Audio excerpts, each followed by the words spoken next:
¿Qué opinas de los jóvenes, en lo que están haciendo y el reto que va a ser competir contra ellos? What do you think about the young guys, the speed, the days, what the young guys are doing, and how hard it's going to be for you to compete against them when you're back?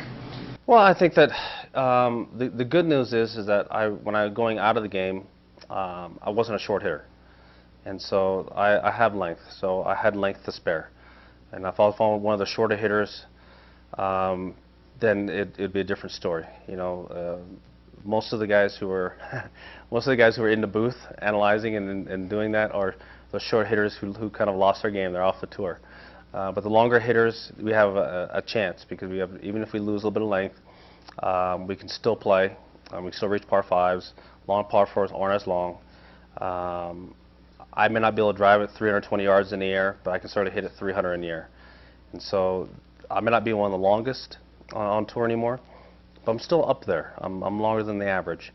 And then understanding how to play around the golf, how to get myself around. And that's where the guile and the years of experience really do help. Tiger, todo golfista de repente trae confianza y luego la pierde. ¿Cómo es ese reto para ti después de haber tenido todo?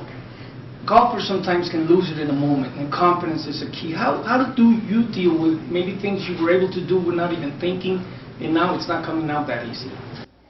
Well, not even thinking. I remember going to the first tee in every practice round, just go up there and hit a driver and hit it 300 yards right down the middle of the fairway. Now I was talking to Stricker a few months ago about it.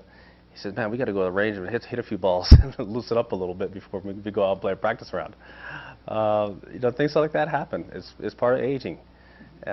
Nutrition plays such an important role. Not only nutrition, but also the gym work that you do. All that recovery tactics, all that plays into it. It becomes even more important as we age in sports. For me as a player, I'm still in my prime years. Most sports I would have been done years ago. VJ won most of his tournaments in his 40s. Tom Watson almost won a British Open at age 59. Norman almost did it at age 54.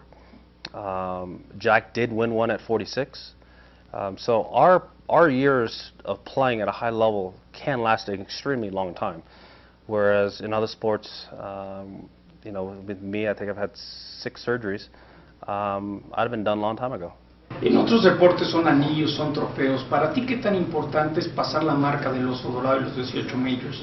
In other sports, it's rings, it's trophies. How important is it for you to be able to pass Jack Nicklaus in those 18 majors? I would love to. I would love to. And that's one of the reasons why I've taken this surgery and this opportunity to really do it right and really come back. As I said the last time, the problem was I was changing my golf swing at the same time. So I had to, how do you change something? Well, you got to practice. Well, I just came off of surgery, so I was limited in practice, and then all of a sudden, now I'm starting up the practice, which then exacerbated the injury, and it's like it's the chicken or the egg, and I was trying to fight that for the entire year, and eventually it broke down. This time around, I know what the pattern is. It's working, so when I do come back, that pattern is already set. It's already there.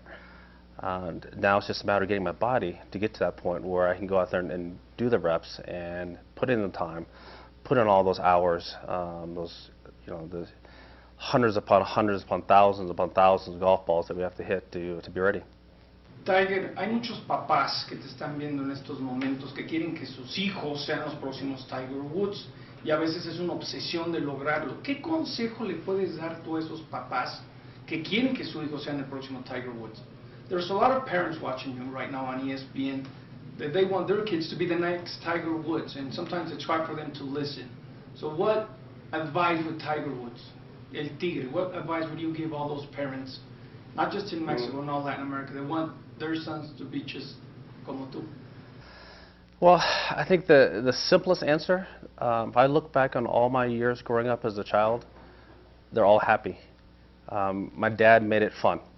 My dad made it competitive, and it was always fun. You know, I don't look back at any of my memories of going out there and being with my dad. None of it was always negative.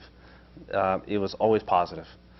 We had so many great times challenging each other, pushing each other, My dad at the time was a 3 handicapper when I first started getting into it, and eventually got to about a 1.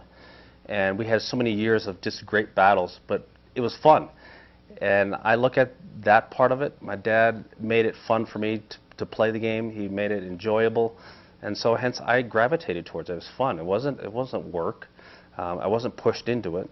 We just had a great time doing it, and it was such a great bonding experience too. The time I get a chance to spend with my dad 4 or 5 hours per day, playing golf with my dad. All those hours, those intimate hours with my dad, got a chance to forge me and my personality in my life. And I try and explain that to other parents, you know, whether I'm in the United States or here I'm in Mexico or I'm around the world, how important it is for your child to enjoy what they're doing.